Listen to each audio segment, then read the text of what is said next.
বাংলাদেশ বেতার কক্সবাজার। প্রিয় শ্রোতা, এখন শুনবেন স্থানীয় বাংলা সংবাদ। আসসালামু আলাইকুম। সকাল ৯:৩০। আজ সোমবার।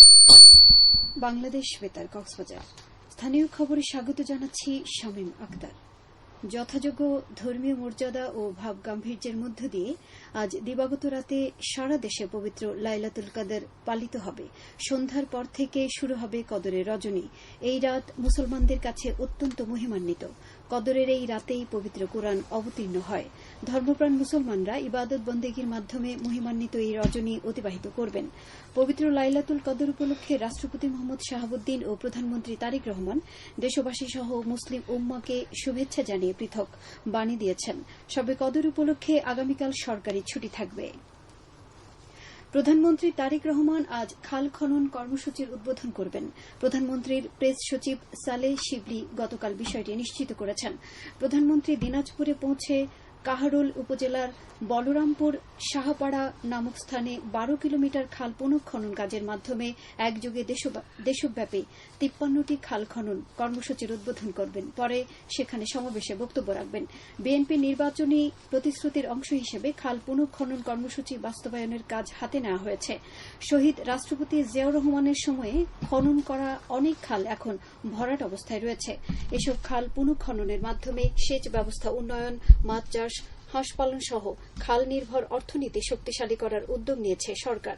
পানি সম্পদ মন্ত্রণালয়, দুর্যোগ ব্যবস্থাপনা ও ত্রাণ মন্ত্রণালয় এবং বিএডিসির সমন্বয়ে এ কর্মসূচি বাস্তবায়ন করা হবে জানিয়ে প্রেস সচিব বলেন, শুধু খাল খনন নয়, খালের পাড় রক্ষা, বাঁধ নির্মাণ ও বৃক্ষরোপণ কর্মসূচিও নেওয়া হবে। কক্সবাজার সৈকতে সুগন্ধা পয়েন্টের বালিয়াড়িতে বসানো ৪ শতাধিক ঝুপড়ি দোকান ও অবৈধ স্থাপনা উচ্ছেদ করা হয়েছে। গতকাল দিনব্যাপী এ উচ্ছেদ অভিযান চালানো হয়। এর আগে ৯ মার্চ জেলা আইন শৃঙ্খলা কমিটির সভায় স্বরাষ্ট্রমন্ত্রী সালাউদ্দিন আহমদ সৈকতে গড়ে তোলা সব অবৈধ স্থাপনা ১ সপ্তাহের মধ্যে উচ্ছেদের নির্দেশ দেন। স্বরাষ্ট্রমন্ত্রীর এই নির্দেশনার পর গত বৃহস্পতিবার থেকে সৈকতে অবৈধ দোকানপাট ও স্থাপনা উচ্ছেদ অভিযান শুরু করে প্রশাসন। জেলা প্রশাসনের পর্যটন সেলের নির্বাহী ম্যাজিস্ট্রেট মঞ্জু বিন আফনান বলেন, শনিবার তাদের স্থাপনা সরিয়ে নিতে বলা হলেও ব্যবসায়ীদের আবেদনের প্রেক্ষিতে গতকাল পর্যন্ত তাদের সময় দেওয়া হয়। পরে নির্ধারিত সময়ের মধ্যেই তারা দোকানপাট সরিয়ে নেন বলে জানান নির্বাহী ম্যাজিস্ট্রেট।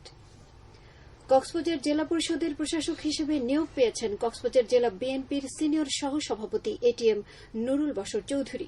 গতকাল রাষ্ট্রপতির পক্ষে উপসচিব খন্দকার ফরহাদ মিয়া স্বাক্ষরিত এক আদেশের মাধ্যমে কক্সবাজার জেলা পরিষদ সহ দেশের ৪২টি জেলা পরিষদে প্রশাসক নিয়োগ দেওয়া হয়। পবিত্র রমজান ও আসন্ন ঈদ উল ফিতর উপলক্ষে কুতুবদিয়া উপজেলার আলী আকবর ডেইল ইউনিয়নের ১,১৫৮ পরিবারের মাঝে ১০ কেজি করে ভিজিএফের চাল বিতরণ করা হয়েছে। রবিবার ইউনিয়নের অতি দরিদ্র ও দুস্থ পরিবারের মাঝে এসব চাল বিতরণ করেন স্থানীয় ইউনিয়ন পরিষদের ভারপ্রাপ্ত চেয়ারম্যান আক্তার কামাল শিকদার। তিনি জানান, ভিজিএফের চাল পেয়ে সন্তোষ প্রকাশ করেছেন এলাকার নিম্ন আয়ের মানুষ।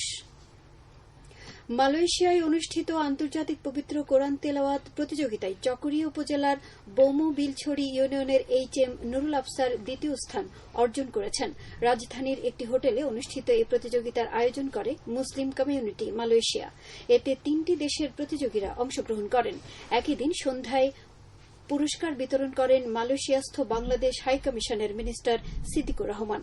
নুরুল আফসার এর আগেও মালয়েশিয়ায় একাধিক পুরস্কার অর্জনের পাশাপাশি বাংলাদেশের প্রেসিডেন্ট স্কাউট অ্যাওয়ার্ড লাভ করেন। আবহাওয়া এখন জানিয়ে দিচ্ছি বাঁকখালী নদীর মোহনা ও সংলগ্ন এলাকার সামুদ্রিক জোয়ার ভাটার সময়সূচি। আজ ভাটা শুরু হয়েছে সকাল ৯:১১, চলবে দুপুর ৩:৫০ পর্যন্ত। এখন জানিয়ে দিচ্ছি আজকের ইফতার ও সাহারির সময়সূচি। আজ ইফতার সন্ধ্যা ৬:৩০ এবং আগামীকাল সাহারির শেষ সময় ভোর ৪:৪৪। খবর শেষ হল। আমাদের পরবর্তী খবর প্রচারিত হবে আজ দুপুর ২:৩০।